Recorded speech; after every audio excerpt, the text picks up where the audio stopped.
see it at shows, you know, there's people of all ages, you know, all kinds of backgrounds, and everyone's just having a really great time together, and that's really wonderful for us. It seems to span a lot of age groups. Yeah, or just any kind of we say demographics. That sounds really cold, doesn't it? But you look out and it is a lot of different people, and they're all just into the music, and it really just makes a difference. I mean, we're not picky about who comes to our shows.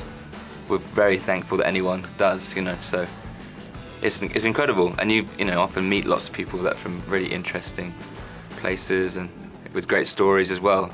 If it was one kind of person, it might be a little duller than it is. So yeah, we're happy. Bringing people together. Yeah, I think that's, well, if we can do one thing, there's that. We can bring the metalers and the hipsters together.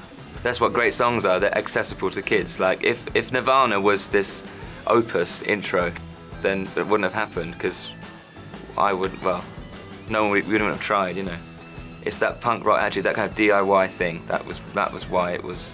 That's why rock and roll's great, and it still retains itself. It still will survive because a kid can get a guitar even with one string on and do something. You know, you can do it.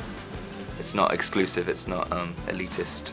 It's funny, like when we were at school, like it's funny to say, but the unplugged thing, because it was on video as well, and we could actually see the band, and you could hear the songs. And that's one of those things when you hear songs stripped down, and that video was worn out. We all watched it and studied it and stuff, and you could learn the songs as well. You see, so in a sense, that moment, and also because we couldn't afford electric guitars, and the school music department didn't have electric guitars. They only stocked these really bad acoustics.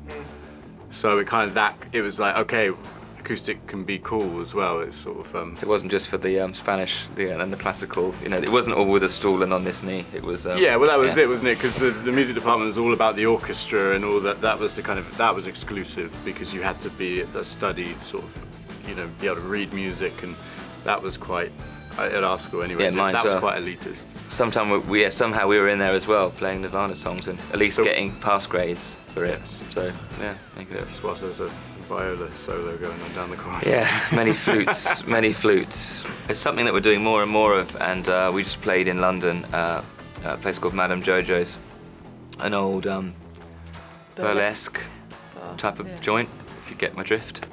And we did a string quartet, invited our parents. It was wonderful.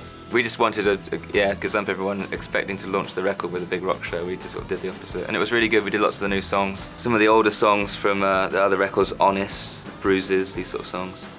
And yeah, it's something that we really enjoy, and it probably goes right back to Nirvana Unplugged, full circle, you know. It's a great thing to do as a musician. It's really, there's nowhere to hide. You really have to play well, and the songs have to stand up to that stark reality of no, you know, volume. We did a couple of extra songs that we've got a couple coming out on an EP to precede the record, and there might be a couple other things that we thought, let's just keep this up our sleeve. There's a couple of ideas that we're really excited about, and it's funny, when we finish a record, it always happens, we're already making the next one. So we now have to keep it quite secret, because if word gets on that we have other material, then people want to put it out or use it for certain things, and sometimes we don't want it to be used, or we want to sort of let it do it in our own way, yeah. You know, but people start grabbing at it, so the answer is we have no songs. We have nothing. When track 12 ends, that's the end of our ideas.